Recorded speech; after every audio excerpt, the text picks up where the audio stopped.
मेरे अजीजों, दुनिया के ऊपर अगर हैबत तारी होती है तो सिर्फ आशिकाने मुस्तफ़ा से होती, हुजूर के गुलामों से होती है। आज से 3 साल पहले पैरों से माजूर एक खादिम हुसैन ललकारता था, व्हील चेयर पर बैठ करके ललकारता था।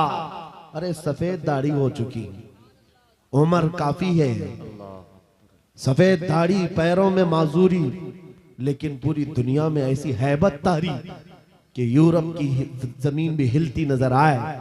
हॉलैंड की पार्लियामेंट में बाज़ाब्ता उनको लेकर कहा जाए ये आदमी मोस्ट डेंजरस है, बहुत ज्यादा डेंजर है। हम सोचते हैं ये तो पैरों से माजूर सफेद दाढ़ी वाला व्हील चेयर पर बैठा हुआ तुम्हारे लिए कैसे डेंजर हो गया? तुम्हारे पास तो बहुत बड़े बड़े मिसाइल, एटम बम है, सब कुछ है।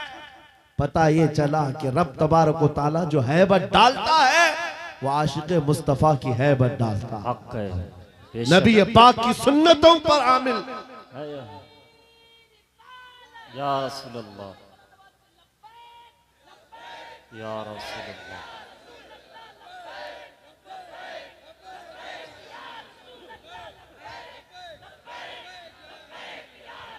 सैयदना उमर इब्ने खत्ताब रज़ियल्लाहु ताला अन्हु का दौर है। सहाबा इकराम एक इलाके को फतह करते हैं, वहां का जो गवर्नर था, वहां का जो सुल्तान था, वो गिरफ्तार हो गया, दूसरे मजहब से ताल्लुक रखता था और उसने तलवार उठाई थी, इनके खिलाफ कैद हो गया।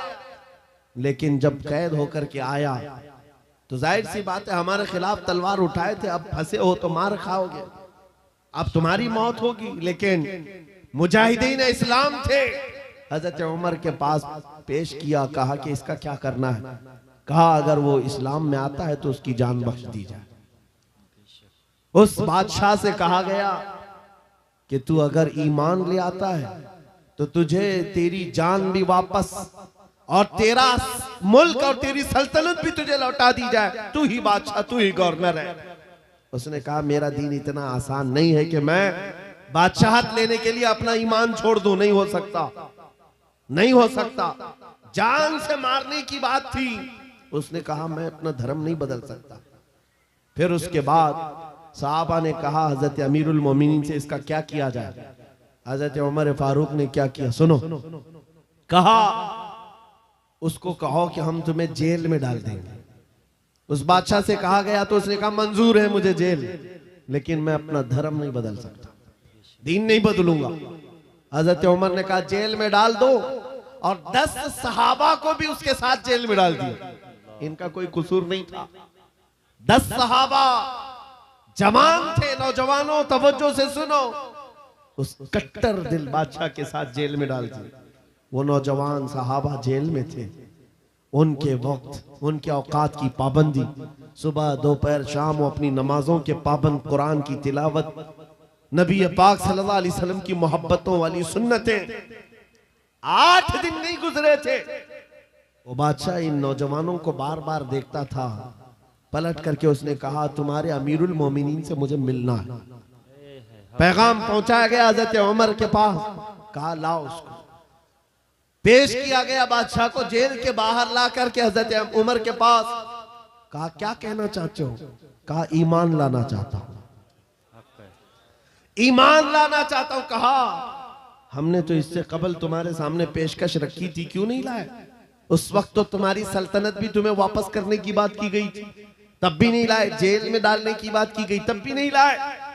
वो बादशाह कहता है इस तरह से अगर आप 25 साल भी मुझे जेल में डालते तब भी मैं नहीं बदलता। मुझे ये सख्तियों ने नहीं बदला, आपके इन 10 जवानों ने मेरा दिल बदला। इनके अखलाक और किरदार मैंने देखा, फिर मेरा दिल गवाही देने लगा ये झूठों की जमात नहीं हो सकती। और मैंने इनकी सुबह देखी, इनकी शामें देखी, इनका उठना बैठना, इनकी नमाज, इनकी इबादतें, इनका गिड़गिड़ाना, ये सब देख करके जवानों में मेरा दिल पसीज गया। और फिर दिल ने पुकार करके कहा गुलामों का जब यह हाल है तो फिर आका का हाल क्या है? गिरामी वक़ार, बदल सकते हो आज भी बदल सकते हो कि अगर तुम्हारे अखलाक, तुम्हारा ईमान मजबूत हो जाए, पत्थर दिलों को भी बदल सकते हो। बस बात इतनी है कि अमल के मैदान में तुम्हें आना है, उनके दिलों को बदलना मेरे मौला की शान है, रब तबारक व तआला की शान है। बड़े बड़े जलसे कर लिया, रात पूरी जाग लिया, लेकिन तुम्हारे अखलाक नहीं संवर सके तो ये फजूल हो जाएगा, कोई काम के नहीं। अगर सिर्फ दिखावे के लिए फॉर्मेलिटी अदा करना है तो हमें जलसों में बुलाओ भी मत। हम इस काम के लोग नहीं हैं, हम इस मैदान के लोग नहीं हैं। नहीं, हमारा ये पेशा है कि आपके पास आया, तकरीर किया और कुछ पैसे लेकर चला गया, अपनी कमाई किया। अल्लायाज़ु बिल्लाह, कभी नहीं। सिर्फ एक दर्द लेकर के चलते हैं कि हमारी जमात में से वो नौजवान किस दिन उठेगा जो इकबाल का जवान था। सुना है कुदसियों से मैंने कि वो शेर फिर होशियार होगा। बस यही दर्द लेकर आप तक, बल्कि बंगाल की खाड़ियों में, बिहार की झाड़ियों में, हर जगह पर सफर इसलिए कर रहे हैं कि कहीं ना कहीं मेरे मौला करीम ने फजल फरमाया और रहम फरमाया उम्मत मुस्तफा पर। हमारा जवान बेदार हो जाएगा, इन गानों को ये लात मारेगा, ये सारे मुजरे करने वाले अखलाक को ठोकर मारेगा और खड़ा होकर दुनिया को बताएगा मेरे नबी से मुझे इतना प्यार है कि तुम अगर नंगे रहने पर फख्र कर सकते हो तो मैं मेरे मुस्तफ़ा की सुन्नतों पर फख्र करूंगा। बेशक सुभान। अगर तुम्हें चोटी रखने पर शर्म नहीं आती तो मुझे दाढ़ी रखने में क्यों शर्म आए। हकीकत बोल रहा हूं या नहीं? अरे लोग आज तो चड्डी पहन करके निकल रहे हैं, उनको कोई शर्म या उनको कोई हिकारत से नहीं देखता, बल्कि फैशन कहलाया जा रहा है। तुम्हें अगर अपने मुस्तफ़ा करीम से मोहब्बत है, जैसे कि कहते हो जान भी दे देंगे, माल भी दे देंगे, उनके कदमों पर कुर्बान भी हो जाएंगे। जान बाद में देना, गर्दन बाद में देना, पहले अपने अंदर मौजूद खराबियों की कुर्बानी दे दो। अपनी जिंदगियों में मौजूद इन तमाम वाहियात को खत्म करो, आ जाओ मेरे मुस्तफ़ा के गुलाम बन जाओ। एक सवाल करता हूं, दिल पर हाथ रख करके और यकीन के साथ मुझे बताओ, अगर कोई तुम्हें हुजूर का गुलाम कहे तो बुरा लगेगा? किसी को बुरा लगेगा? बल्कि मैं तो ये कहता हूं, दुनिया मुझे हुजूर के दरबार का कुत्ता कहकर पुकारे, मेरी जिंदगी की मेराज। हमारी सआदत है, हुजूर के दरबार का कुत्ता कहलाना भी हमारे लिए फख्र है। आपको अगर कोई गुलाम कहता है तो एतराज है आपको बुरा लगेगा? बल्कि हुजूर का गुलाम होना ये सबसे बड़ा शरफ है, सबसे बड़ी सआदत है। तो जब आपको दुनिया कोई हुजूर का गुलाम कहे तो बुरा नहीं लगता, तो अमल करने में बुरा क्यों लगता है? पूरे के पूरे गुलाम बन जाओ हुजूर अकरम सल्लल्लाहु तआला अलैहि वसल्लम। नहीं, आप झूठ बोलते हैं। कुछ लोगों की बात कर रहा हूं, हुजूर का गुलाम कहने में बुरा नहीं लगता, टोपी रखने में बुरा लगता है, दाढ़ी रखने में बुरा लगता है, फिर झूठ क्यों बोल रहे हो? हुजूर के गुलाम कहलाने में बुरा नहीं लगता, लेकिन अमल से बार बार दिखाते हो कि नहीं, पसंद नहीं है तुम्हें, पसंद नहीं है। इस्लाम जिंदाबाद का नारा लगाते हो, अपनी बीवियों पर, अपनी बच्चियों पर इस्लाम को क्यों नहीं पसंद करते? इनके जो पट्टे कहां चले जाते हैं? इनको आवारा क्यों छोड़कर रखा है? इनको जिस तरह बेपर्दगी के साथ घुमाते हो और खुशियों से देखते हो, शादी महल में जाकर देखे वहां तो हालात ही बदले हुए हैं, इस्लाम दिखता ही नहीं। तो इस्लाम जिंदाबाद का नारा सिर्फ ये जुबानी है? अपने घरों से तब्दीली ले आओ, इनकलाब तुम्हारे घरों से आएगा। आज तुम दिल महसूस करके बैठे हुए हो कि बड़े बड़े तख्त पर बैठे हुए कुत्ते हमारे लिए भौंक रहे हैं, इस्लाम को मिटाएंगे, मदरसों को मिटाएंगे, मस्जिदों को मिटाएंगे, बुरा लगता है। और उसके बदले में तुम चाहते हो उनका जवाब देने वाला कोई चाहिए। बार बार हमारे मेंबरों से हम उनका जवाब देते रहे। ऐ नौजवानों, जवाब तुम अपने अमल से दो। एक मस्जिद का मीनार क्या गिरता है, हर घर मस्जिद बनना चाहिए, हर घर मस्जिद बन जाए। काश तुम्हारे घरों से अजाने हो, तुम्हारे घरों को मुसल्ला बना दिया जाए। एक बात याद रखो, दुनिया थक जाएगी, एक वक्त आएगा थक जाएगी, कल को देखना इजराइल भी थक चुका होगा बेशक मार मार करके। अब आएंगे वो युद्ध विराम करने के लिए कि हम समझौता करेंगे, बस खत्म हो गया।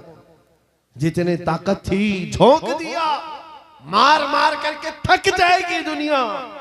लेकिन हमारी शरीयत का, हमारे दीन का एक मिजाज है, कितने गाजी मारोगे हर घर से गाजी निकले। बेशक हक है। तुम एक चिराग गुल करोगे, मौला 100 चिराग रोशन करेगा। ये सिलसिला चलता रहेगा। यहां पर भी तुम खौफजदा ना रहो, डर के माहौल में ना जियो।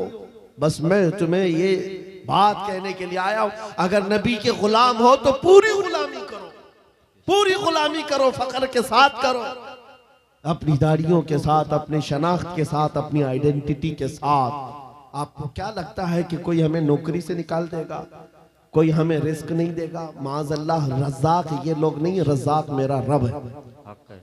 अल्लाह मेरा रज़्ज़ाक़ है। एक छोटी सी कम्युनिटी ने अपनी पहचान बना ली पंजाबियों ने, और वो अपनी आइडेंटिटी को लेकर के चलने लगे और दुनिया पर उन्होंने छाप छोड़ा कि हम जहां रहेंगे अपनी शनाख्त के साथ रहेंगे, समझौता नहीं करेंगे। दुनिया उनको एक्सेप्शन देने लग गई कि हाँ ठीक है, तुम इसके साथ ही जियो। ऐ मोमिनो, तुमने खुद छोड़ दिया अपनी चीजों को। काश उस सहाबी रसूल की बात मैं तुम्हें बताऊं। हजरत नौमान एक सहाबी, एक बादशाह के पास उनको बुलाया गया था, हुजूर के तर्जुमान बन करके गए थे, एम्बेसडर बन करके गए थे। और जब उस बादशाह के पास आए, काफिर बादशाह था, एक सहाबी की बात, उसने कालीन बिछाया, और कैसा कालीन था? रेशम का कालीन था, रेशम का कालीन, बहुत महंगा कालीन। और जो कुर्सी बिछाया वो सोने की कलाई की हुई कुर्सी थी।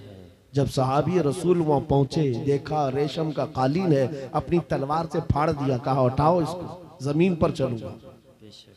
जमीन पर चलकर आए, कुर्सी देखा सोने की रखी है, ठोकर मारकर गिरा दिया, कहा सादी कुर्सी रखो। बादशाह ने पूछा, इतना एटीट्यूड है तुम्हारे अंदर, इतना गुरूर किस बात का? तुम्हारी इज्जत के लिए ये रेशम का कालीन बिछाया, सोने की कलाई की हुई कुर्सी रखा। उस साहबी ने कहा, बादशाह ये गुरूर नहीं, ये तकब्बुर नहीं है, मैं मदीने वाले मुस्तफा का गुलाम हूं, जिनका फरमान है कि मर्द के लिए रेशम का इस्तेमाल हराम है, मर्द के लिए सोने का इस्तेमाल हराम है। मैं दुनिया में जहां कहीं रहूंगा, एक सोने की कुर्सी क्या 1000 कुर्सी रखे, मैं ठोकर मार दूंगा। अपना सब कुछ गुंबद खजरा, मेरे नबी से मेरा रिश्ता। उन सहाबा का ये ऐलान था, उनका ये ऐलान था, जहां रहेंगे हम अपनी आइडेंटिटी के साथ रहेंगे। ये नहीं कि तुम जालिमों के बीच में बैठ गए, शराब का दौर चल रहा है, तुम भी उठाए पी लिए, दोस्ती में तुम भटक गए, औबाश अय्याश नौजवानों की दोस्ती में तुमने वहां पर चरस गांजे भी ले लिए, तुम्हें उस वक्त नबी पाक का ख्याल नहीं आया, हुजूर पाक सल्लल्लाहु अलैहि वसल्लम की निस्बत का ख्याल नहीं आया। एनी टाइम हर जगह पर तुम अपने नबी से जुड़े हुए हो। आज ये अहद करके उठो, जिंदगी के जिस शोबे में भी जाऊंगा मैं मदीने वाले आका का गुलाम बन करके जीऊंगा। ये अहद करेंगे इंशाअल्लाह। बाजार में भी हुजूर के गुलाम, मस्जिद में भी हुजूर के गुलाम, घर में भी हुजूर के गुलाम। इस गुलामी का नतीजा ये निकलेगा, जिस दिन हमारा जनाजा जाए और कब्र में जाने से पहले तुम सिर्फ इतना कह करके जाना मेरे आका से, इतना कह करके जाना, मैं मरूं तो मेरे आका। ये मलाइका से कहना, इसे कोई मत जगाना, अभी आंख लग गई है। फिर देखना नबी करीम सल्लल्लाहु ताला अलैहि वसल्लम की तरफ से खबर में भी तुम्हारी राहत के लिए ये जवाब आएगा, नकीरो जरा आराम से जगाना, ये मेरा दीवाना आया है, बेशक हक है, ये मेरा दीवाना है, थक करके आया है। अगर वो इज्जत चाहते हो तो आज दुनिया के ऐश को ठोकर मारो, आज दुनिया की इन तमाम वाहियात और खुराफात को छोड़ो, आओ मेरे नबी पाक के दरबार में। एक चीज मैंने मिसाल के तौर पर बताई, हमारा फख्र, हमारा गुरूर हुजूर की निस्बत है, बेशक हमारा फख्र हुजूर की निस्बत है। इसको बोलने में शर्माना नहीं है। मैं अभी आपके सामने आता हूं, ये मिसालें सुन लो, ये मिसालें सुन लो, और फिर जिनको मुझे मैसेज देना मैं देता हूं। हजरत उमर फारूक रज़ियल्लाहु ताला अन्हु के दौर में किसरा बादशाह के यहाँ का एक कालीन लाया गया था। वो भी कालीन बहुत महंगा, जिस पर बैठ करके लोग फख्र करते थे। बादशाह जब किसी से बहुत खुश होता था उस कालीन पर उसको बिठाता था। और जब किसरा की सल्तनत को उखाड़ फेंका सहाबा ने, सुपर पावर था उस जमाने का, पर्शियन एम्पायर खत्म कर दिया, तो वहां का कालीन मदीने ले आए, अमीरुल मोमिनीन की बारगाह में पेश किया। कहा ये कालीन कहां रखना है? आपने कहा मस्जिद नबवी के दरवाजे के बाहर डाल, तो जो आएगा पैर पोंछ कर आए। है हक है, वाह वाह। उन्होंने ये नहीं देखा बहुत महंगा कालीन है, मेहराब में लगा दो। वहां से आया हुआ है, वो नबी के हकीकी गुलाम थे, वो इज्जत मेरे मुस्तफा के कदमों में ढूंढते थे। बादशाहों क्या नहीं, वो बताना ये चाहते थे, ऐ दुनिया वालों, जिस पर बैठ करके तुम फख्र करते हो वो तो मोहम्मद अरबी के कदमों की धूल के लायक नहीं। ये फख्र था, नाज था उन्हें नबी पाक की निस्बतों पर। और कसम खुदा की, जिस दिन तुम्हारे अंदर ये बेदारी आ जाए कि हमें अपने नबी पाक सल्लल्लाहु तआला अलैहि वसल्लम की निस्बत पर फख्र है, दुनिया तुम्हारी आवाजों को बंद नहीं कर सकेगी, नहीं बंद कर सकेगी। आज मेरे मुतालिक बहुत सारी चीजें मशहूर हैं, और मैं इस बात से खौफ नहीं करता कि कल मेरे साथ क्या होने वाला है। मेरा अकीदा ये है, मौत आनी है तो मच्छर से भी अल्लाह ताला मौत लाए। मौत आनी है, चूंटी और मच्छर से भी आदमी मर जाएगा, और नहीं आनी है तो मोदी योगी से भी नहीं आएगी। है हक है, वाह वाह। नारे तकबीर, नारे रिसालत, जश्न गौसुल वरा, खलीफे हुजूर ताजुल शरिया, खलीफे हुजूर गयासे मिल्लत, नारे तकबीर, नारे रिसालत। ये मिजाज लेकर के चलो। हमारे पास जो दौलत है वो हुजूर पाक की निस्बत है, नबी पाक सल्लल्लाहु अलैहि वसल्लम की मोहब्बत है, लासवाल दौलत है, जो हमें बेखौफ बनाती है, जो हमें निडर बनाती है। लोगों के दरमियान ही नहीं, पूरी दुनिया के दरमियान तन्हा रह करके भी नबी पाक का गुलाम अपने आप को महफूज समझता है। वजह क्या है? जिस दिन मौत आएगी अपनी ही चादर ओढ़कर सो जाए, इसलिए कि दुनिया कितने दिन की है। हमारा तो ये अकीदा है, एक ना एक दिन दुनिया से जाना है और कब्र में पहुंचना है। लेकिन असल जिंदगी तो आंखें बंद होने के बाद शुरू होनी, देखनी है हश्र में इज्जत रसूलुल्लाह। हक है, वाह वाह। जब उस दिन मैदान महशर में जमा होंगे, सारे कीड़े मकोड़े भी लाए जाएंगे, अपने वक्त के जबाबरा, तागूत, ताकत, सारे फिरौनी मिजाज के बादशाह भी लाए जाएंगे और खड़े होंगे। उस वक्त की बात होगी मेरे अजीजों, फिर हर कोई हुजूर पाक सल्लल्लाहु अलैहि वसल्लम की तरफ टकटकी बांध कर देख रहा होगा। हर कोई ये सोच रहा होगा, ये लब हिला दे मेरी बख्शिश हो जाए, ये लब हिला दे मेरी बख्शिश हो जाए, मेरी मगफिरत हो जाए, मुझे माफ कर दिया जाएगा। लेकिन मेरे अजीजों, उस दिन के आने से पहले जब तागूती ताकतों को वहां रगड़ा जा रहा होगा, रब का हुक्म होगा, लिमनिल मुल्कुल यौम, आज की बादशाहत किसकी है? लिल्लाहिल वाहिदिल कहार, एक कहर करने वाले खुदा की है। रब तबारक व तआला कहार होगा और उसका हबीब उस दिन रहमतुल लिल आलमीनी पर होगा। मेरे आका का उस दिन शफाअत का दिन होगा। लेकिन आपको मैं बताऊं, ये बातें इसलिए कह रहा हूं, आज ले उनकी पनाह, आज मदद मांग उनसे, कल न मानेंगे कयामत में अगर मान गया। उस दिन बहुत सारे मानने को बैठे होंगे, बहुत सारे, ये जितने भौंक रहे हैं ये भी सोच रहे होंगे आज इनकी बात कर लें, कल न मानेंगे फिर कयामत में अगर मान गया। आज तुम्हारे पास वक्त है उस नबी की अजमतों को तस्लीम करना। आज उस नबी पाक सल्लल्लाहु अलैहि वसल्लम की सच्चाइयों को एक्सेप्ट करो। कल कयामत का दिन बड़ा भयानक भी है, सख्त भी है।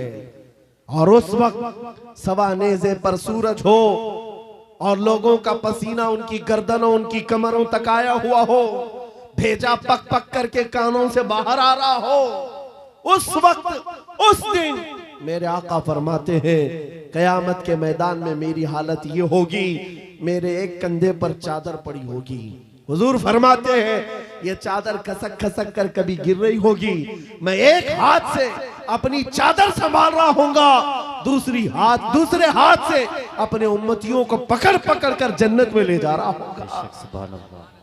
उस दिन मेरे आका की रहमतुल लिल आलमीन होगी और वो तुम्हारे लिए है।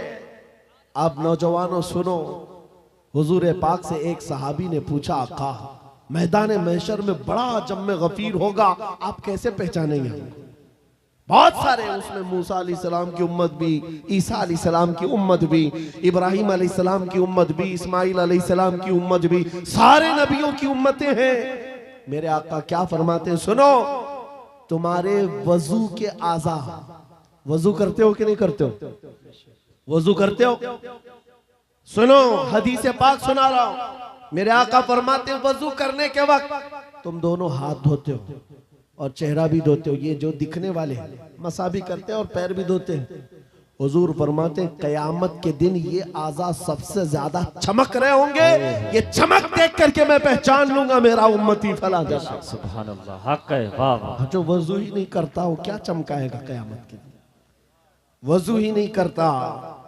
इसलिए मैं कह रहा हूं कयामत का मैदान भी मुस्तफा करीम की शफाअत का दिन है। उस दिन के लिए अपने आप को आज बदल डालो। दुनिया भी तुम्हारी है, उकबा भी तुम्हारी है। आज यहाँ सारी खुशियां तो मौला ने दे दिया है, सोने के लिए नींद है, रहने के लिए घर है, पहनने के लिए कपड़े, किस चीज की कमी है? सब कुछ तुम्हारे पास है। एक चीज है दौलत इश्क मुस्तफा का ये चिराग, और इसकी लौ बढ़ा दो, फिर देखना तुम्हारे चेहरों की सदाकत दुनिया को बोलेगी, तुम्हारे चेहरों का नूर गुफ्तगू करेगा।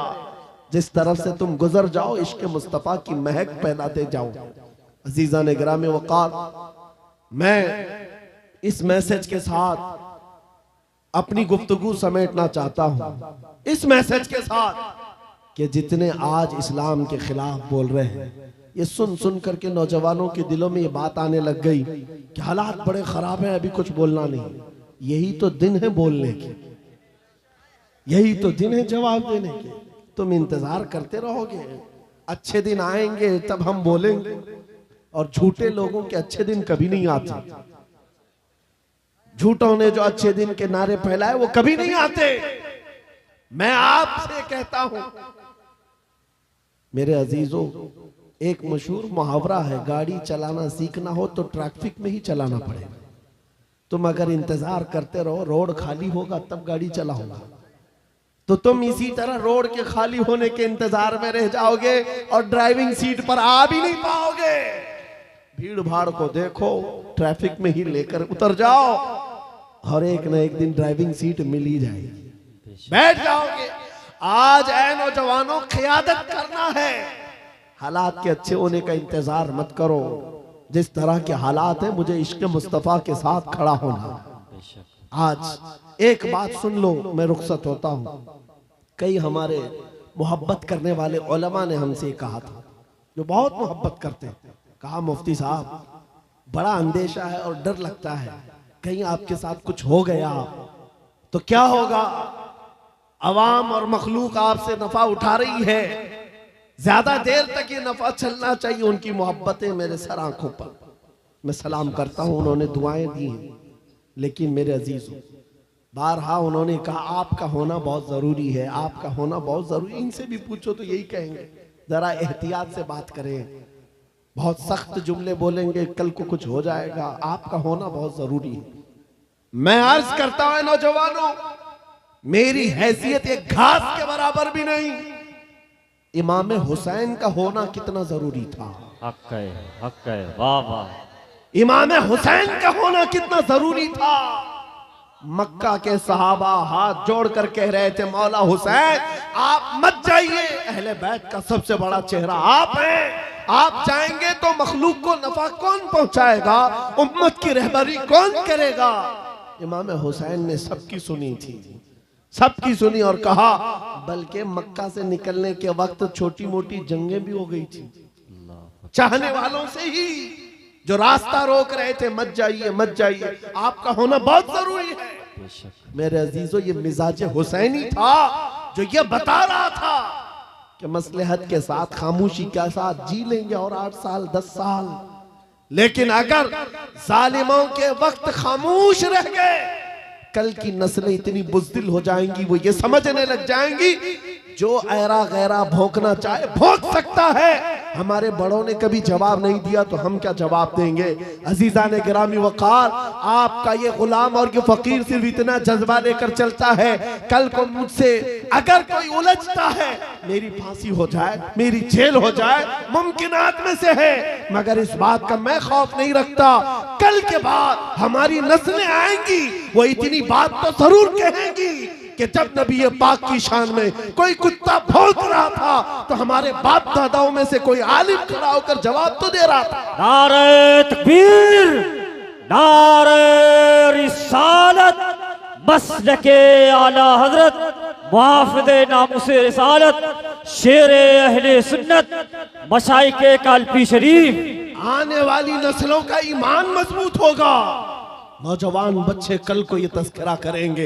एक वक्त था जब हर जगह पर हुजूर की शान में, कुरान की शान में, रब की शान में, इस्लाम की शान में ऐरा गैरा नद्दू खेरा बोलने लग जाए।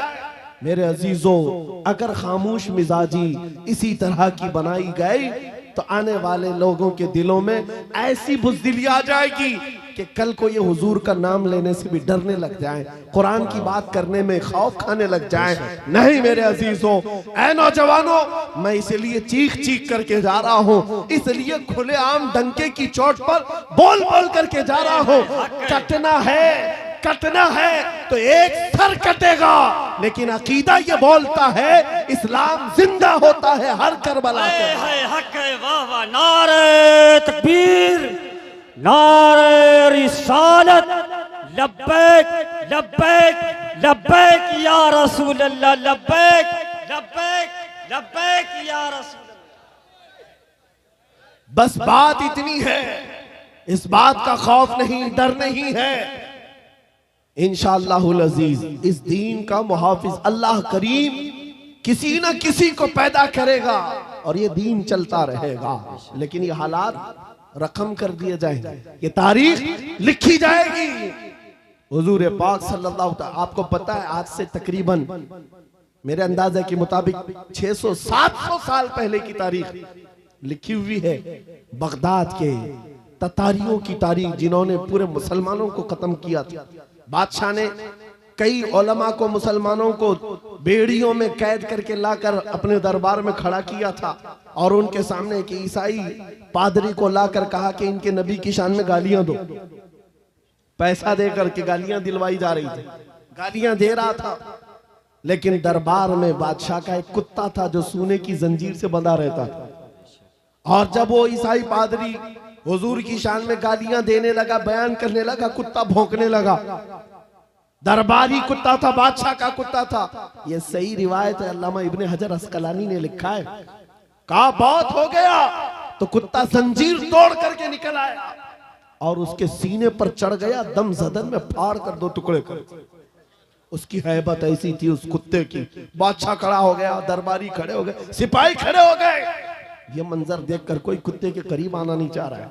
कुत्ते ने किसी और को नहीं काटा, सिर्फ और सिर्फ उस गुस्ताख रसूल को जो नबी की शान में भौंक रहा था।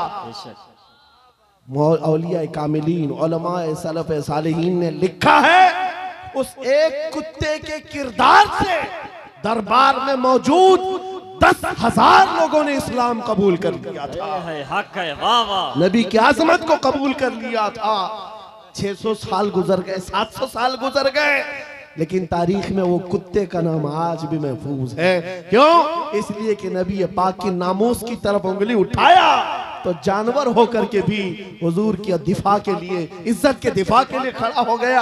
आज है नौजवानों, तुम तो उम्मती हो, तुम तो रसूल पाक के गुलाम हो। तुम्हारे लिए मेरे आका ने रात रात भर रोए हैं। तुम्हारे लिए बख्शिश का सवाल कितनी मर्तबा मेरे रब से किया है। तुम्हारे बारे में मेरे आका फरमाते हैं, तुम्हारे तलवों में कांटा भी चुभ जाए तो दर्द मुझे भी होता है। तुम्हारा रिश्ता नबी से बहुत गहरा है। तुम जानवर नहीं हो, तुम इंसान हो। तुम्हारे लिए मेरे आका पूरी रात रोते थे, मेराज में रब से सवाल करते थे। उम्मती उम्मती कहते दुनिया से भी आप रुखसत फरमा गए। ऐ नौजवानों, अगर हुजूर की उन यादों का, उन निस्बतों का कुछ पासो लिहाज है तुम्हारे पास तो खड़े हो जाना। ये मत देखना मेरे मुकाबिल में कौन बोल रहा है, मेरे मुकाबिल में कितने बड़े तख्त पर बैठा हुआ है, कौन गुंडा राज कर रहा है, कौन तागूती नमरूद और फिरौन बैठा है। ये हरगिज़ नहीं देखना। अपने ईमान और अपने अखलाक की जिम्मेदारी ये है, मैं नबी का कुत्ता हूं, सामने जो भी आएगा उसकी छाती पर चढ़ करके उसको भौंकूंगा, वाह वाह, उसका जवाब दूंगा। या रसूल अल्लाह, या रसूल, आला हजरत, आला हजरत। हमारा ये तेवर, हमारा ये मिजाज सिर्फ और सिर्फ उन लोगों के लिए है जिनके अंदर खुजली ज्यादा है और हुजूर पाक नामों से रिसालत, इस्लाम, कुरान और दीन पर उंगलियां उठाते। बहुत सारे लोग हमारी तकरीरें सुनते हैं, गैर मुस्लिम, नॉन मुस्लिम लोग, पुलिस डिपार्टमेंट वाले लोग भी, उनको ऐसा लगता है भड़काऊ बातें, बहुत प्रोवोक करते हैं। मेरे अजीजों, हम देशवासियों के लिए नहीं, ये सख्त लहजा इसलिए है। मैंने एक पुलिस डिपार्टमेंट के ऑफिसर थे, उनसे कहा था अगर आपकी माँ को कोई बदकार कह दे तो आपको कैसा लगेगा। कुर्सी से खड़े हो गए, कहा क्या मिसाल दे रहे मौलाना मेरी माँ पे। कहा आपको अभी मैंने मिसाल दिया, अच्छा नहीं लगा। सुनिए साहब, करोड़ों माओ से ज्यादा मुसलमान अपने नबी से मोहब्बत करते हैं। हक है, बेशक हक है, वाह वाह। हमारे लिए अपने नबी की मोहब्बत जान से बढ़ करके है, ईमान की जान है। और हमारा ये तेवर और हमारा ये मिजाज सिर्फ उन लोगों के लिए है जो हुजूर की तरफ उंगली उठाते हैं। खैर चाहते हो, सुलह आश्ती के साथ रहो, अमन अमान के साथ रहो, क्योंकि कुरान ने हमें फरमाया है वइन जनाहु लिस्सल्मी फजनह, अगर वो झुका दें, सलामती चाहे तो तुम भी सलामती के साथ रहो। हमारा ईमान यही हमें कहता है कि तुम जहां पर रहो जंग की तमन्ना मत करो, दुश्मनों से मुठभीड़ की तमन्ना मत रखो, सलामती और अमन के साथ हम भी जीना चाहते हैं, आप भी। लेकिन एक बात याद रखना, एक पिल्लर है हमारा, एक सुतून है हमारा जो पूरी कायनात का अजीम पिल्लर है। उसको जो भी छेड़ेगा फिर छत तुम्हारे ऊपर गिरने को तैयार रहेगी। वो पिल्लर, वो सुतून मुहम्मदुर रसूलुल्लाह की जात है। क्योंकि हमारी तारीख ये है, घबरा गई है गर्दिशे दौरा कभी कभी, दीवान गाने इश्क़े मोहम्मद को देखकर घबरा गई है गर्दिशे दौरा कभी कभी। वो मेरे आबा व अजदाद थे, ऐ सुन्नियों तुम्हारे आबा व अजदाद थे, तुम्हारे वो पुरखों की तारीख थी जिन्होंने दरिया नहीं देखे घोड़े डाल दिए थे, जिन्होंने पहाड़ नहीं देखे चढ़ा दिए थे, जिन्होंने आंधियां नहीं देखी अपने नबी का परचम लहरा दिया था। टल न सकते थे जंग में अगर अड़ जाते थे, पांव शेरों के भी मैदान से उखड़ जाते थे, हक से सरकश हुआ कोई तो बिगड़ जाते थे। अरे तेग क्या चीज है, हम तोप से भी लड़ जाते थे। बेशक सुभान अल्लाह, हक है। यादी यादी यादी, यह हमारी तारीख की सच्चाइयां हैं। और अगर यकीन नहीं आता उन सारे कीड़ों से मैं कहता हूं, जाओ फिलिस्तीन के उन नन्हे बच्चों को आज देख लो जिनके हाथों में छोटी कंकरियां हैं और सामने बड़े बड़े मिसाइल खड़े हुए हैं, लेकिन इन बच्चों का ईमान आज भी है। इस्लाम था, इस्लाम है, यही यकीन तुम्हारे दिलों के अंदर पैदा हो जाए। अजीजा ने गिरामी वक़ार, बस मेरा मैसेज जवानों के सीनों में अगर महफूज हो गया, कल को अगर वो खड़े होकर ये अहद करके उठे, मैं सो जाऊं या मुस्तफ़ा कहते कहते, खुले आंख सल्ले अला कहते कहते, उन्हें जाना उन्हें माना, न रखा गैर से काम, लिल्लाहिल हम्द मैं दुनिया से मुसलमान गया। जिंदगी ये नहीं किसी की किसी के लिए, जिंदगी है नबी की अरे ना समझ मरते हैं जिंदगी के लिए, जीना मरना है सब कुछ नबी के लिए। आओ बारगाह मुस्तफा में अहद करके उठते हैं, वादा करके उठते हैं। आका दूसरों के लिए बहुत जी लिया, लेकिन आज वादा करता हूँ या रसूल अल्लाह, दहन में जुबान तुम्हारे लिए, बदन में है जान तुम्हारे लिए। हम आए यहाँ तुम्हारे लिए, उठे भी वहाँ तुम्हारे लिए। लब्बैक या रसूल अल्लाह, लब्बैक या रसूल अल्लाह, लब्बैक या रसूल अल्लाह।